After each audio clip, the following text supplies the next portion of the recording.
Alright, good morning guys. So check it before I get started, right? This was a little deep, alright? But I'm gonna need you to put your seatbelts on and rock with me. It's gonna be worth it, I promise. Alright? So check it, here we go. See, I got a purpose, and yes, at times I'm not perfect, but who is? I'm trying to do God's will because I know He lives. He lives inside of me and all the suffering addicts who just want to be set free. Set free from what, you ask? Because you think that the suffering addict chose to live in misery? How we forget we were once in that same place in our lives. And for the ones that have never been there and don't understand, listen to what I gotta say and learn firsthand from an addict who's been there. Born addicted to heroin and adopted into chaos and confusion, I never felt accepted. I was emotionally abused and sexually molested. Not one time in that adopted home did I ever feel fucking protected. The scars on my arms tell a fucking story. A story I always regretted. I dreaded looking for jobs, always lying about the scars on my arms.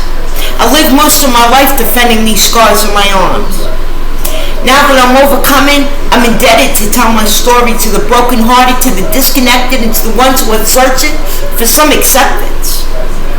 See, I didn't use drugs because I wanted to. I used to make the pain go away. I wanted the nightmares to stop. So I shot dope and I smoked rock. Everyone I came in contact with I thought was a threat. So I put a wall up, and for years I kept that mindset. I wouldn't let you know who I was or let you get close to me. I was afraid of being taken advantage of and hurt if I showed some vulnerability. But when God chose me, with that came maturity and a sense of responsibility. He trusted me to reach out to those who suffer from this disease. And yes, addiction is a brain disease. You can't lock us up and throw away the keys and let us back out in a year or two and think you've cured the addict's disease. You can't punish us into getting and staying clean. I got locked up at the age of 13. I didn't get clean until I was 23. I would have still been clean if it weren't for knee surgeries back to back in 2015. But it's all good because today I'm 43 and I woke up clean. Most of my loved ones have OD'd and died before they even turned 50. My biological mom died when she was 51, but she died with a year clean. My biological dad died from an overdose at the age of 50. I'm not only staying clean for me, I'm staying clean in the hopes that through me, another suffering addict can get clean. Some days it's hard to stay clean for me.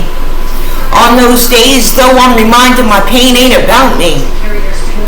On those days, I thank God I'm alive because my actions aren't driven by my disease, but driven by compassion and empathy.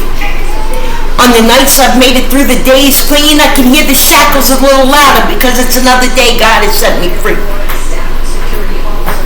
See, if you're listening to me, listen closely. See, you matter and you got a purpose. You got a good heart. God looks at our hearts. Don't give up. Keep fighting. Stay in the fight because one day you're going to get it right.